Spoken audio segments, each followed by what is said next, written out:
ఇప్పుడు stove off చేసుకున్నామండి. ఈ పోపులో ఇప్పుడు కారం, స్టవ్ ఆఫ్ చేసుకున్నాక కారం అండి. కారం నేను ఒక 30 గ్రామ్స్ అలా తీసుకున్నాను. కారం ఎక్కువ అంటే అది సరిపోద్ది క్వాంటిటీ. మేము మా దగ్గర కారం ఎక్కువ. ఒక 15 గ్రామ్స్ అలాగా ఉప్పు, ఒక 3 టేబుల్ స్పూన్స్ అలాగా ధనియా పౌడర్,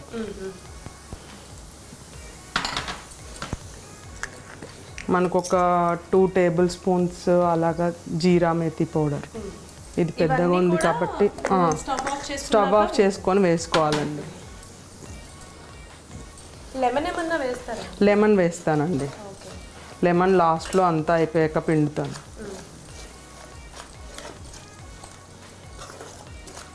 అది మన ఇష్టం. కొంచెంమంది పులుపు తినరు, పులుపు తినని వాళ్ళు లెమన్ వేసుకోరు.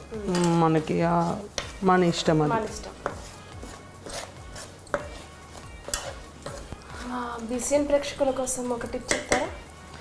మనము మైక్రోవేవ్ క్లీన్ చేసుకోవాలంటే అండి, జిడ్డు పట్టేస్తుంది కదా, ఒక బౌల్లో వాటర్, అందులో లెమన్ పిండుకొని మనము ఓవెన్ ఒక 15 మినిట్స్ హీట్లో పెట్టుకుని బంద్ చేసుకుంటే, మనం నార్మల్ టెంపరేచర్ అండి పెట్టేసుకొని అది ఆ ఆవిరికి బంద్ చేసుకోవాలి. అది ఆవిరికి క్లియర్ అయిపోద్ది. తర్వాత మనం క్లాత్తో తుడుచుకోవాలి.